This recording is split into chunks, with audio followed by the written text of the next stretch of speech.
네, 안녕하세요. 저는 청소년국 차장 이은기 미카엘 신부입니다. 오늘 여러분들께 이제 인문성사, 그 중에서도 성체성사, 견진성사, 그리고 세례성사에 관해서 여러분들과 이야기를 나누려고 합니다.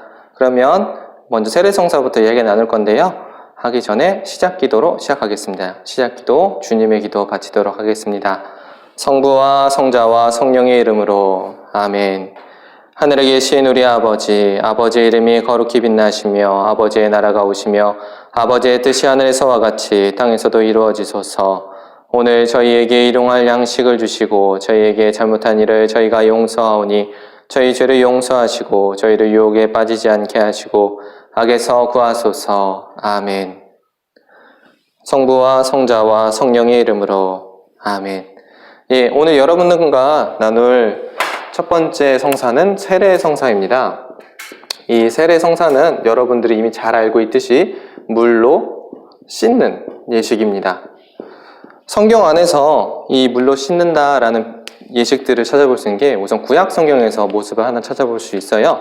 나방에 걸렸던 나아만이 엘리사 예언자를 찾아갔을 때 이 엘리사 예언자는 나아만이 요단강에서 7번 몸을 씻는 게 있었습니다. 물론 그게 세례의 원형은 아닙니다. 하지만 고대 사람들이 물에 들어가서 몸을 씻는 것은 그저 씻는다라는 행위가 아니라 정갈하게 몸을 이제 씻고 나의 무언가를 하는 예식 중에 하나로서 받아들여지지 않나라고 추측해 볼 수 있을 거예요. 근데 우리가 직접적으로 이렇게 세례에 와닿는 모습은 신약 성경에서 세례자 요한이 회개하여라 그리고 세례를 받아라 라고 하셨던 그 장면일 것 같아요. 세례자 요한이 얘기했었던 이 회개하라 라고 했었던 얘기는 사람과 사람이 안에서 이루어지는 거였어요. 근데 그 안에 하느님께서 들어감으로써 더 이상 인간의 행위가 아니라 하느님의 행위로 드높여졌다라고 사람들이 표현을 합니다.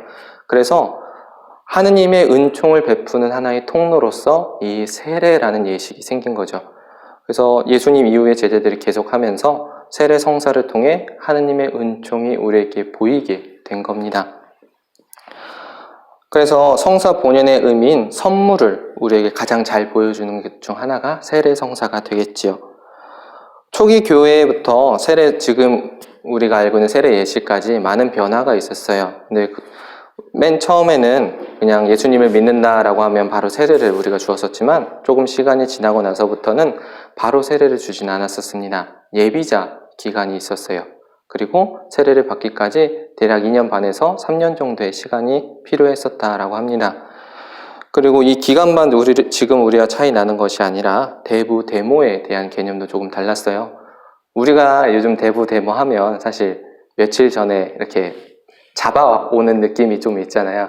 너 견진 받았으니까 누구 대부 데모에게 서줄 수 있니 하지만 그전에는 예비자 기간 내내 대부 데모가 이 예비자와 동행을 합니다. 동행을 함으로써 대부 데모는 교회 공동체에 이 예비자가 세례를 받기에 합당한 사람입니다.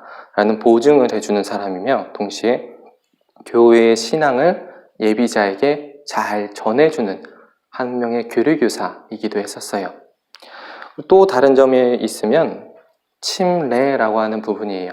예수님 시대에 그 영화 같은 거 보면 예수님이 요단강에 직접 들어가셔서 세례자 요한에 물을 붓는 모습이 있지만 지금 우리는 그 예식이 갈레아돼서 머리에 물을 3번 붓는 예식이 되지요. 물을 머리에 3번 붓는 이 예식이 갈레됐지만 그 의미는 지금도 여전히 똑같습니다. 그래서 우리가 세례하면 가장 먼저 생각나는 머리에 물을 3번 붓는 예식, 그리고 도유 예식이라고 해서 머리에 기름을 바르는 예식이 있었고, 그리고 머리에 흰옷을, 그러니까 원래는 흰옷을 아예 입어야 되지만 이 일도 간략화가 돼서 미사포를 머리에 쓰는 흰옷을 입음 예식이 있고, 또 하나는 촛불을 건네받는 예식이 있어요. 이 예식을 중심으로 세례성사의 의미를 좀 풀어드리도록 하겠습니다. 우선 세례성사의 첫 번째 예식인 물로 씻는 예식입니다. 사실 여기서 제일 중요한 거는 이 물입니다. 고대 근동 예수님 시대에 이 물은 2가지 의미를 상징했습니다. 첫 번째는 생명을 상징했었고요. 두 번째는 죽음을 상징했었습니다. 생명과 죽음이 정반대되는 것 같지만 이게 사실 그렇게 물 안에서는 공존하는 의미입니다. 예를 들어보자면 우리가 식물을 키울 때 그 식물에 물이 없으면 그 식물은 자라날 수 없습니다. 우리도 마찬가지죠. 우리도 물을 먹지 못하면 참 힘듭니다. 그런데 이 물이 너무 많이 있으면 어떻게 될까요? 홍수가 나버리면 그 생명이 있었던 삶의 터전이 사라지는 경우도 생깁니다. 고대 근동 사람들이 살았던 지역은 대부분 강에서 살았어요. 그래서 그 강에 물을 길러서 농사도 지었지만 그 물이 범람하면서 홍수도 많이 겪었었어요. 그래서 이 사람들에게 있어서 물은 우리의 생명을 유지하는 것도 도움을 주지만 동시에 죽음의 의미도 함께 가지고 있었던 겁니다. 근데 물만 이런 의미를 가지고 있지는 않을 거예요. 불도 사실은 죽음의 의미가 조금 강하긴 하지만 불을 이용해서 우리가 고기를 구워 먹기도 하고 우리의 필요한 도구를 재련하기도 합니다. 불도 마찬가지로 죽음만이 아니라 나의 생명을 이어가는 데 도움이 되는 거예요. 근데 왜 하필 이 세례 예식 때 이 물이 사용됐었던 걸까요? 아마 예수님의 선조 유대인들이 이집트를 탈출했었던 그 모습 때문에 그럴 거예요. 여러분들이 잘 알고 계시지만 히브리 노예들은 이집트를 탈출할 때 모세의 인도에 따라 홍해 바다를 건너옵니다. 이 건너오는 의미에서 히브리 사람들이 이집트의 노예였지만 홍해 바다를 건너므로써 이집트 노예였던 히브리 사람들이 죽고 하느님의 백성으로 새롭게 태어난다라는 것을 나중에 그 의미를 깨닫게 돼요. 그래서 예수님 시대에도 세례자 요한도 이 물로써 회개의 의미를 내가 죽고 하느님을 다시 따라 새롭게 태어나겠다라는 의미로 함께 가지고 있었던 것 같습니다. 두 번째는 기름 도유입니다.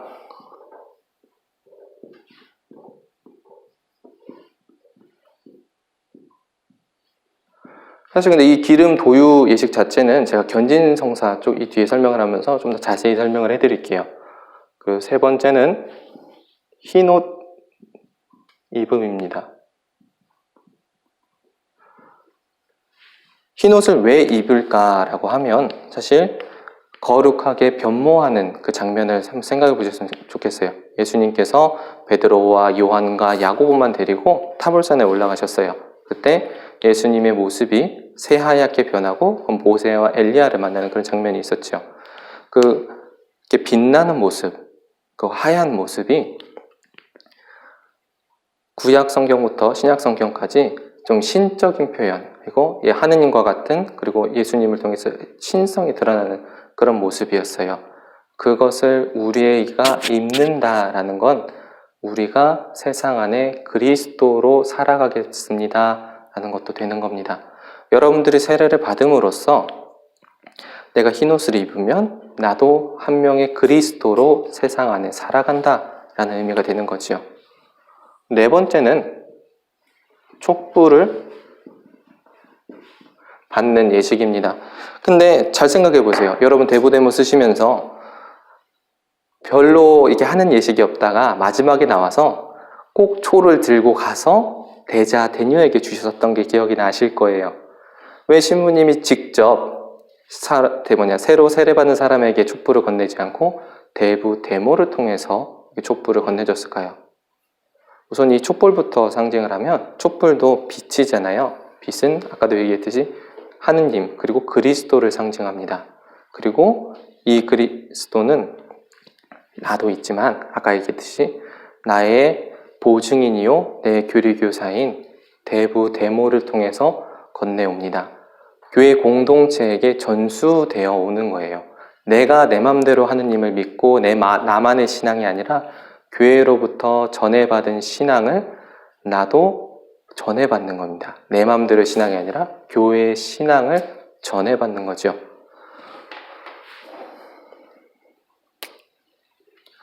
그래서 이렇게 네 가지가 세례 성사의 기본적인 예식 구조입니다. 그래서 의미를 한 번만 다시 해보면 우선 흰옷은 그리스도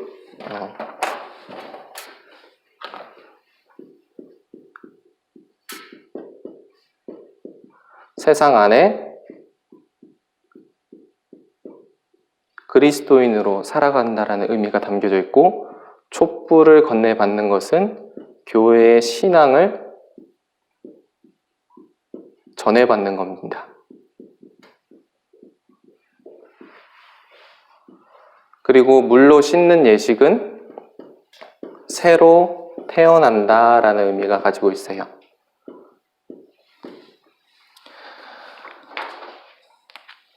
이 새로 태어난다라는 의미 안에 이제 세례성사에 몇 가지 의미가 담겨져 있는데요. 왜 우리는 세례성사를 받아야 할까? 세례성사를 받지 않고도 하느님의 뜻을 따라 살아가면 되지 않느냐라고 물어보실 수도 있어요. 근데 이 세례성사를 우리가 받음으로써 가장 큰 것은 죄의 용서입니다.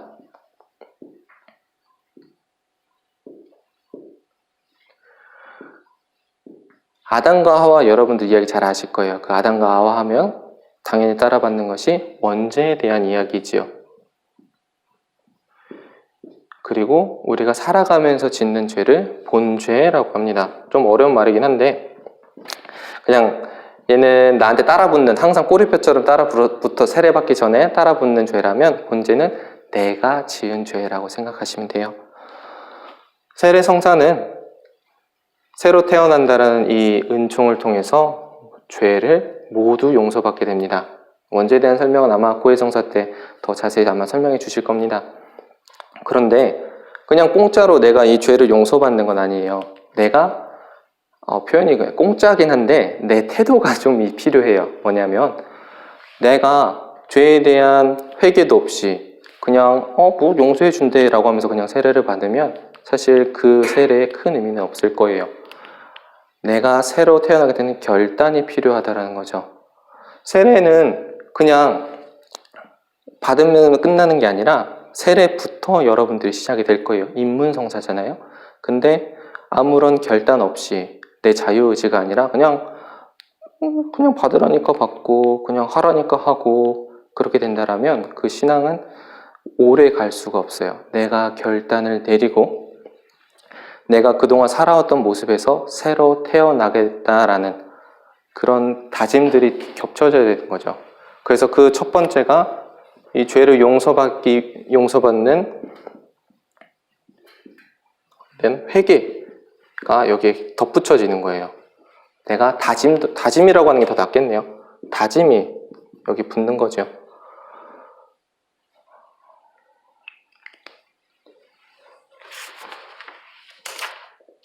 근데 이렇게 설명을 하다 보면 이런 질문을 하시는 분들이 계세요. 저는 유아 세례를 받아서 제가 제 의지대로 세례를 받은 게 아니라 이미 내가 정신을 차려보니 성당을 다니고 있었다라고 하시는 분이 있어요. 사실 저도 마찬가지입니다. 저도 이미 정신을 차렸을 때는 엄마 손잡고 성당을 다니고 있었어요.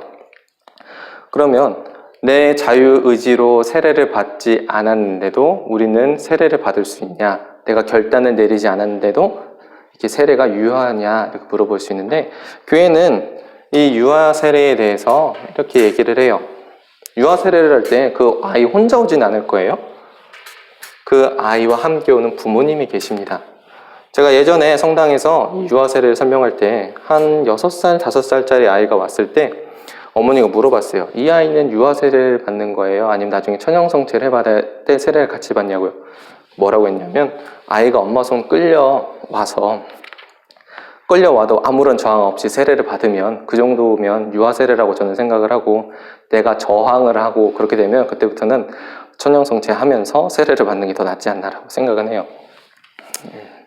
물론 이건 제 생각이라 뭐 그런 건데 요지는요, 유아 세례는 아이의 신앙을 보는 게 아니라 부모님의 신앙을 보는 겁니다. 그리고 부모님이 이 아이와 계속 신앙 안에서 살아가기 때문에 이 아이는 자연스럽게 신앙 안에서 자라갈 것이고 그렇게 이 아이에게 세례를 줄 수 있다라고 하는 거죠. 그리고 원죄를 용서받는 거. 아이는 태어났을 때 본죄는 없을 거예요. 다만 원죄가 있죠. 그 원죄가 구원의 무상성, 그러니까 공짜로 하느님께서 주신 하나님의 선물로서 이 아이에게 부모를 통해서 이 아이가 세례를 받게 되고 그러면서 이 원죄가 용서받게 되는 겁니다. 그래서 유아 세례가 안 된다라고 만약에 말을 해버리게 되면 이 원죄에 대한 부분도 조금은 걸리게 돼요. 근데 여기에 대해서 더 자세하게 아이들에게 설명하실 일은 아마 없지 않을까 생각을 해요. 만약 아이들이 물어보신다라면 너를 보고 한 게 아니라 너희 부모님의 신앙을 보고 세례를 줄 수 있어 라고만 대답해주면 충분하다고 저는 생각을 합니다. 예, 또 하나는 이 세례는 누가 줄 수 있습니까? 라는 거예요. 이제 전례용어로는 집전자라고 표현을 하는데요. 우리가 세례성사하면 우리가 사진에도 그렇고 우리가 가지고 있는 기억 속에는 항상 신부님이 이렇게 물로 세례를 주는 모습을 생각할 거예요. 뭐 조금만 뒤로 한 10년 전, 20년 전 가면 공수에서 수녀님께서 이렇게 세례를 주는 모습도 간혹 볼 수 있습니다. 그래서 우리 머릿속에는 신부님 정도, 조금 더 하면 수녀님, 그리고 수사 신부님, 아니 수사님들 이 정도까지 할 수 있는데 사실 세례는 누구나 줄 수 있습니다. 단 몇 가지 조건이 있어요. 세례는 아무 때나 줄 수 있지만 결코 그렇게 권장하지는 않고 구원의 문제, 그러니까 돌아가시기 직전에 있는 사람들에게 세례를 줄 수 있는 모습들이 있어요. 그거를 임종대세라고 부릅니다.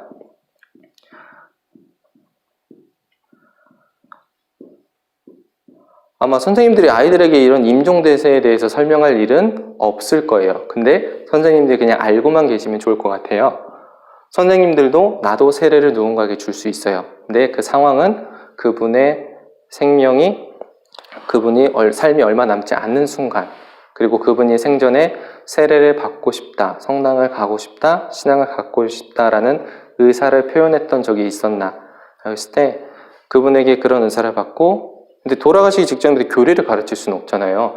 이제 시작부터 해서 성경과 뭐 예수님한테 다 설명할 수는 없으니까 그냥 간략하게 하느님을 믿으십니까? 삼위일체 하느님을 믿으십니까? 물어보고 믿습니다라고 하면 바로 세례를 줄 수 있어요. 이때는 급한데 뭐 기름 어디서 가져오겠어요? 그리고 뭐 미사포 어디서 가져오고 초도 어디서 대부대모 언제 다 구하겠어요? 배가 대부대모 되는 거고요. 물을 떠와서 머리에 3번 부으며 나는 성부와 성자와 성령의 이름으로 누구누구에게 세례를 줍니다.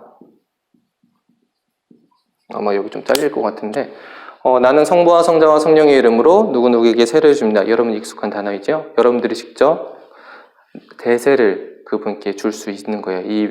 나는 성부와 성자와 성령의 이름으로 세례를 줍니다 라고 합니다.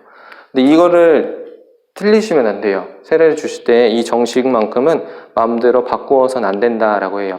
이게 어떤 의미냐면요, 이 성부를 나는 창조자와 성자 아들과 협조자와 뭐 이런 식으로 바꾸면 안 된다는 거예요. 나는 성부와 성자와 성령의 이름으로 누군가에게 세례를 준다. 이렇게 정식으로 다 해주셔야 그 세례가 유효합니다. 그분이 그렇게 해서 돌아가셨다라고 하면 나중에 본당에 오셔서 사무장님께 말씀만 드리면 사무장님이 도와주실 거예요. 그분이 이제 건강이 좋아지시면 나중에 성당에 와서 보충 교리를 받으셔야겠죠.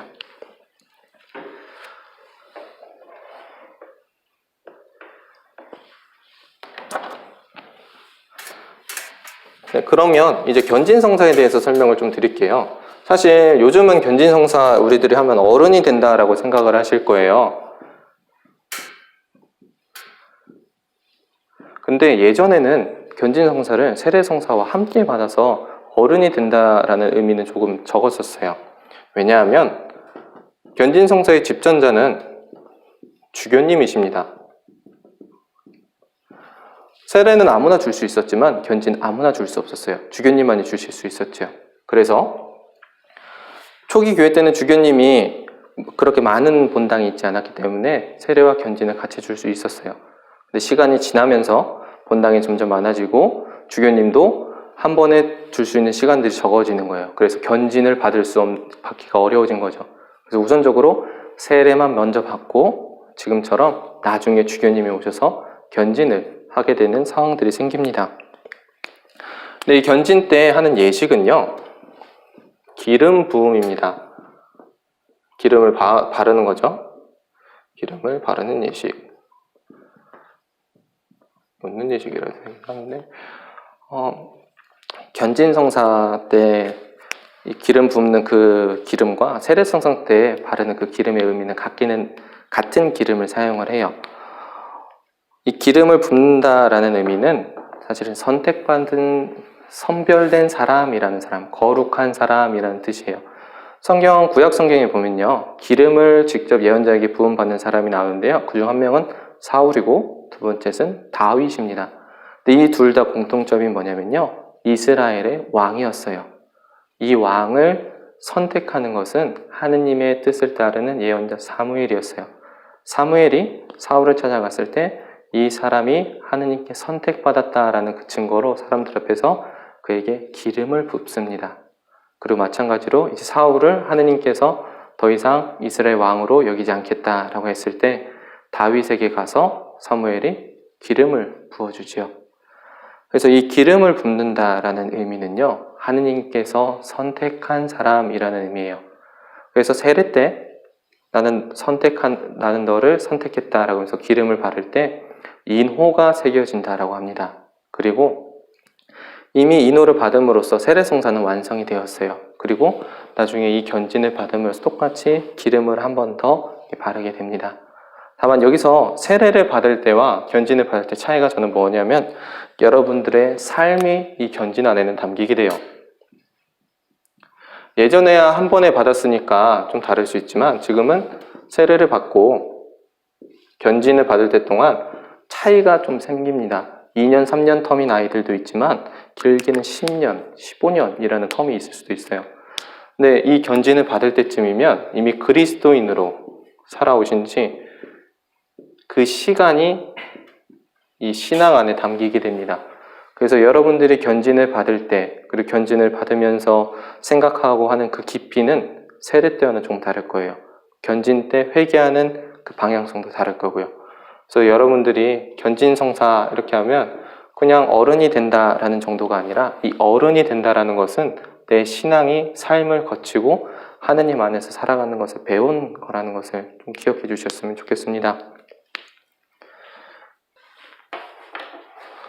견진성사하면서 성령 7은이랑 9가지 열매에 대해서도 이렇게 얘기를 하는데요, 그 부분은 여러분들 책 찾아보면 잘 나오니까요, 그 부분 하나씩 좀 찾아보시면 될 것 같아요. 그 7가지와 9가지를 제가 다 설명하기에는 시간이 좀 부족해요. 다만 7은과 9 열매는요, 나를 식별하는 기준이 됩니다. 내가 하느님께 어떤 은총을 청해야 되지? 돈 많이 벌게 해주세요, 뭐 이런 거를 청하는 게 아니라 7은 안에 있는 거, 특별히 저는 경외, 하느님에게 대해서 이제 두려워하면서 그분을 존경하는 의미를 청한다라, 그런 것들을 뭘 청해야 하는지를 알 수 있게 해준 하나의 표지표가 돼요. 그리고 열매는요, 내가 하느님께 기도함으로써 어떠한 열매를 맺었는지, 내 지금 안에 사랑의 열매를 맺었는지 아니면 호의의 열매를 맺었는지를 아는 데 도움이 되는 겁니다. 내 자신을 식별하는 거죠. 내가 하느님 안에 살아가고 있는지를. 네, 여기까지 해서 세례랑 견진에 대한 이야기를 마치도록 하겠습니다. 네, 이제 이어서 성체성사에 대해서 여러분들에게 설명드리도록 하겠습니다. 이야기 들으기 전에 한 가지 그냥 이야기를 들려드릴게요. 기원전 한 60년경에 로마에서 한 이상한 소문이 돌아요. 어떤 소문이냐면, 이제 식인을 하는 비밀 집단이 로마 시내 안에 있다라는 이야기예요. 어떤 사람이 길을 가다가 사람들이 모여있는 집 안에서 내 살을 다른 사람에게 주고 피를 먹이는 그런 이야기를 듣게 된 거예요. 그래서 그거를 이제 고발을 했죠. 고발을 하니 그걸 조사하러 나온 사람들이 그 장소를 알아냅니다. 그래서 그 장소를 들어가 봤더니 사람의 피와 살이 낭자했을 거라 생각을 했지만 그렇지 않았어요. 어느 가정집에나 있을 법한 빵과 포도주가 놓여 있었을 뿐이죠. 이 사람들이 어떤 사람들이었을까요? 네, 여러분들이 예상했듯이 그리스도인들이었습니다. 지금 이 이야기를 들으면 아마 여러분도 웃을 거예요. 내 살과 피를 먹으라고 했을 때 그거를 식인이라고 이렇게 생각을 하다니 하면서 피식 웃을지 모릅니다. 근데 오늘 제 이야기를 다 듣고 나면 우리가 정말 예수님의 몸과 피를 먹는, 그러니까 예수님의 표현을 들리면요, 우리는 예수님의 살과 피를 뜯어먹는 그런 집단이에요. 어떻게 보면 그들의 표현대로 식인 집단이라고도 말할 수 있을지 모르겠네요. 그러면 우리가 왜 식인 종이라 할 수 있는지 한번 알아보도록 할게요. 우리가 성체성사하면 성경에서 가장 먼저 떠오르는 대목은 아마 최후의 만찬일 겁니다. 근데 최후의 만찬 때 예수님께서 하셨던 그 모습은 일반 가정집의 모습과 크게 다르지 않아요. 그냥 저녁을 먹으라고 저녁 같이 먹으면서 했던 건데, 그때 내 몸과 내 살을 먹어라 라고 했을 때 제자들이 그동안 예수님께서 어떤 얘기가 없었더라면 아주 그냥 당연하게 그냥 뭐 어떤 비유인가 보다, 그냥 어떤 의미가 담겨 있는 그런 말씀이신가 보다 라고 했을지 몰라요. 근데 제자들에게 최후의 만찬 때 예수님께서 하시는 말씀은 그저 비유로 받아들이진 않았을 거예요. 왜냐하면 요한복음의 6장에 보면 생명의 빵이라고 하는 그런 긴 대목들이 있습니다. 그때 예수님께서 직접적으로 이런 말씀을 하세요. 내가 생명의 빵이다. 나에게 오는 사람은 결코 배고프지 않을 것이며 나를 믿는 사람은 결코 목마르지 않을 것이다. 나는 하늘에서 내려온 살아있는 빵이다. 누구든지 이 빵을 먹으면 영원히 살 것이다. 내가 줄 빵은 세상에 생명을 주는 나의 살이다. 우리는 이 얘기 들었을 때 그렇게 불쾌하진 않을 거예요. 근데 당시에 살았던 유다인들에게는 굉장히 불쾌한 말입니다. 역겨운 말이라고 표현을 해요. 왜냐하면 당시 유다인들은 율법상 동물의 피가 있는 그 살을 먹지 않았습니다. 신명기에 이렇게 있어요. 어떤 일이 있어도 피는 먹어서는 안 된다. 피는 생명이고 생명을 고기와 함께 먹어서는 안 되기 때문이다 라고 하는 거죠. 예수님께서 내가 생명의 빵이고 내 피는 생명을 주는 음료다라고 했었을 때 내가 그거를 유다인들이 그걸 먹게 되면 율법을 어기라는 얘기입니다. 그래서 당연히 이 사람들은 들었을 때 저항을 하게 되죠. 근데 이런 저항을 보고서 예수님께서 조금 부드럽게 표현했을 수도 있어요. 그게 아니라 이건 비유다라고 표현할 수도 있지만 그렇게 얘기 안 하시죠. 오히려 더 엄격하게 표현하십니다. 내가 진실로 진실로 너희에게 말한다. 너희가 사람의 아들을 먹지 않고 그 피를 마시지 않으면 너희는 생명을 얻지 못한다. 내 살은 참된 양식이고 내 피는 참된 음료다. 이때 먹는다라는 표현은 그냥 우리가 음식을 먹는다 그 정도 표현이 아니라 짐승의 뼈에 붙어있는 살을 발라 먹는다라는 표현이 좀 더 가깝대요. 그러니까 되게 강한 어조로 표현을 하신 거죠. 이제 유다인들이 이 얘기 들으니까 성경에 어떻게 나오냐면 너무 역겨워서 불쾌해서 들어줄 수가 없다 하면서 예수님을 떠나갑니다. 그래서 예수님이 제자들에게 물어보잖아요. 너희도 갈래? 너희도 갈래? 라고 물어보잖아요. 근데 베드로와 제자들은 저희가 누구에게 가겠습니까? 주님께는 영원한 생명의 말씀이 있습니다. 스승님께서 하느님의 거룩하신 분이라고 저희는 믿어왔고 또 그렇게 알고 있습니다. 라고 이렇게 고백을 하죠. 이런 경험이 있는 제자들이 예수님이랑 밥을 먹다가 예수님이 갑자기 빵을 들고 포도주를 들고 내 살이다, 내 피다라고 했을 때 그냥 단순히 비유 정도로 받아들이진 않았을 거예요. 정말 그 빵이 당신의 몸이고 그 포도주가 당신의 피라고 믿어왔을 겁니다. 그리고 그 믿음은 교회를 통해서 지금 우리에게까지 이어져 오고 있는 성체성사의 신비이고 신앙입니다. 그럼 여기서 두 가지 질문을 해볼 수 있을 것 같아요. 왜 하필 예수님께서는 자신의 살과 피를 먹으라고 했을까?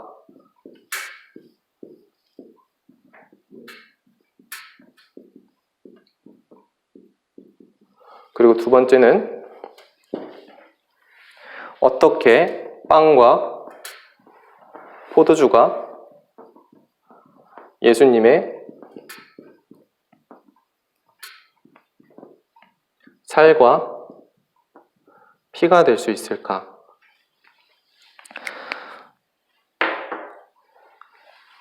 첫 번째 질문인 살과 피를 먹어야 한다라는 의미에 있어서 고대 근동에서는 인간에게 있어 몸과 피는 그 모든 것을 의미했어요. 몸은 외적인 활동을 하는 나의 그릇이라면 피는 생명을 담고 있었지요.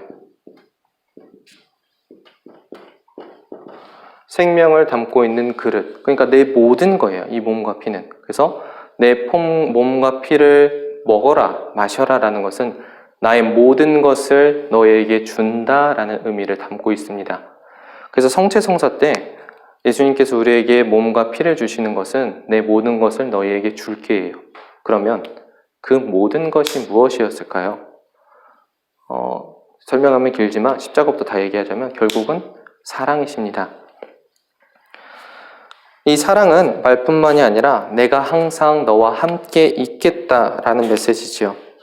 세상 안에서 나를 따라 살아가면 좋은 일도 있고 나쁜 일도 함께 있겠지만 그 모든 것 안에 나는 함께 할 것이다 라는 거죠. 비록 힘들고 어려울 때도 내가 너와 함께 있으니 나를 통해 힘을 얻고 계속 걸어가자 라는 겁니다. 그래서 성체성사가 내 신앙을 살아가는 데 있어서 양식이 된다라는 게 내가 힘들고 어렵고 신앙생활 하기 힘들 때 성체는 분명 여러분들에게 힘이 될 거고 계속 한 걸음 한 걸음 나아가는데 도움을 주는 생명의 양식이 되어줄 겁니다.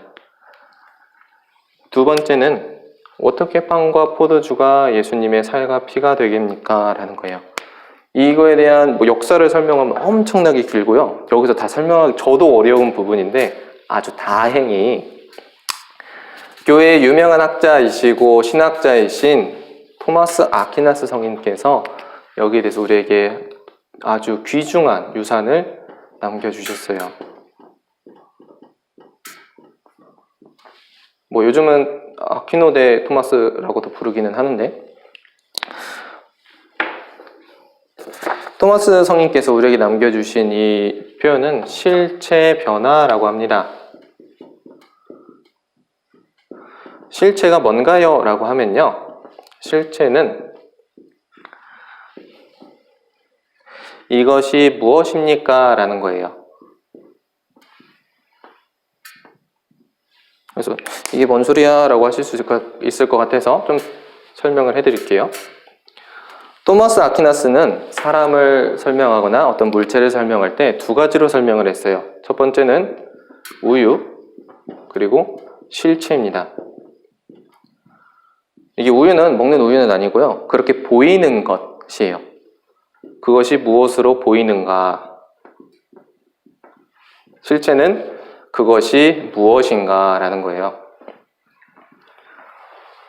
그럼 예를 들어 볼게요. 여기 의자가 있다라고 생각을 해봐요. 이 의자가 나무로 만들어졌어요. 나무 의자죠? 근데 이거는 분명 나무로 만들어진 의자인데 우리가 이것을 바라볼 때 나무 의자라고 하지 나무라고는 표현 안 할 거예요. 그리고 여기에 철로 된 의자가 있다라고 생각을 해보세요.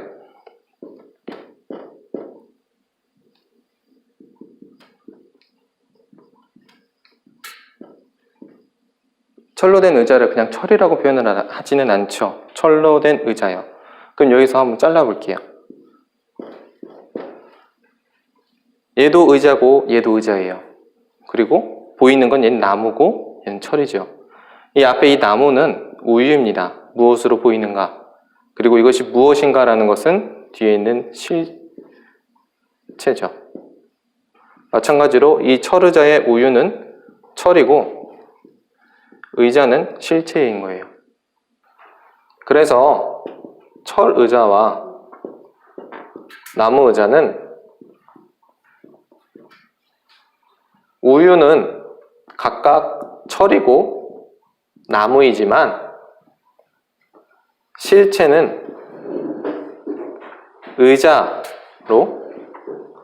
둘 모두가 동일합니다. 그래서 겉모습은 다를지라도 우리는 그 두 개를 보면서 똑같이 의자라고 바라보게 되는 거죠.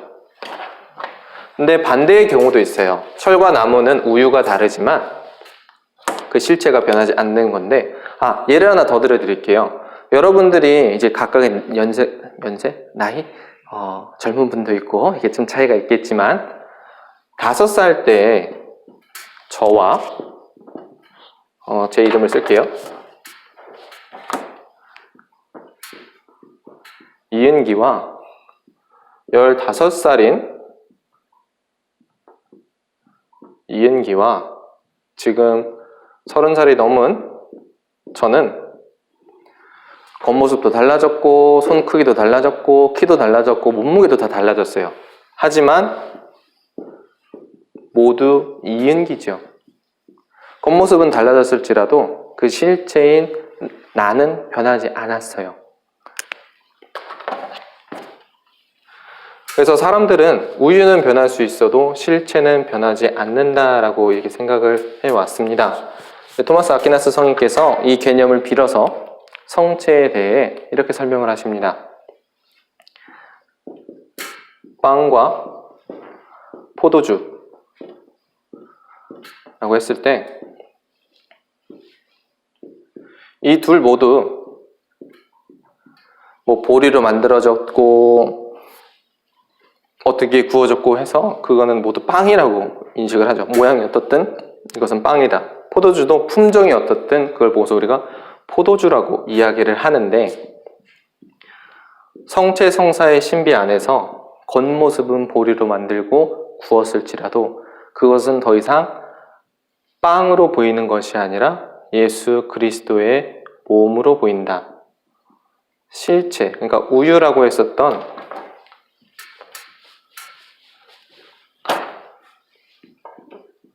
우유였던 보리로 만든, 보리로 구워낸 것이었고, 실체는 빵, 우리가 얘기를 했다면 우유는 변하지 않았어요. 여전히 보리로 구워낸 것일 거예요. 다만 더 이상 우리는 그것을 빵으로 바라보지 않고 예수님의 몸으로 바라보고 실제로 그것이 하느님의 신비로 몸으로 바뀝니다. 포도주도 마찬가지입니다. 포도주도 우유는 포도알로 빚어내는 물이겠죠? 빚어낸 물, 액체. 그렇지만 실체는 포도주였어요. 하지만 미사안의 신부님 사제의 기도로 더 이상 포도주가 아니라 이것은 예수님의 피가 됩니다. 근데 이렇게 설명을 해드리면 이제 속으로 이런 마음이 드실지 모르겠어요. 저는 사실 성체를 봐도 이렇게 크게 막 예수님의 몸처럼 보이지 않는데요.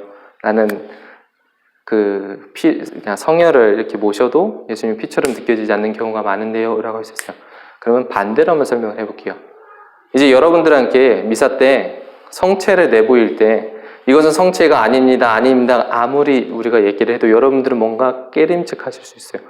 저거는 뭔가 다른데 저게 예수님의 몸이 아니라고 하면 얼마 전에 한 5, 6년 됐겠네요. 워마드라고 하는 사이트에 있었던 그 한 성향에 깊었던 사이트에서 예수님의 성체를 훼손하는 사건이 있었어요.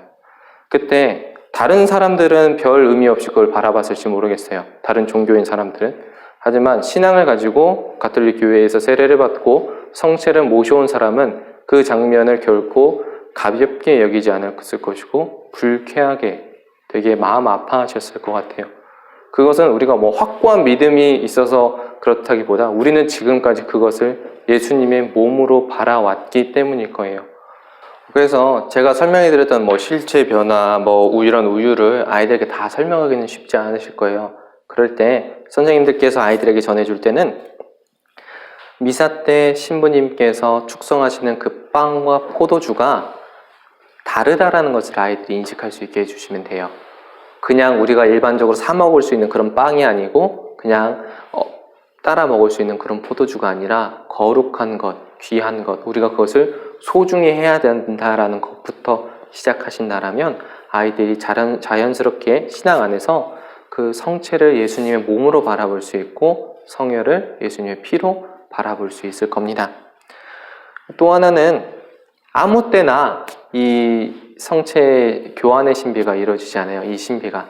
미사 밖에서 신부님이 아무리 제병이나 포도주를 들고 예수님의 피다, 예수님의 살이다 라고 외칠지라도 아무런 의미가 없습니다. 그리고 미사 때 신부님이 아닌 사람들이 와서 속이고 그것을 할지라도 아무런 의미가 없어요.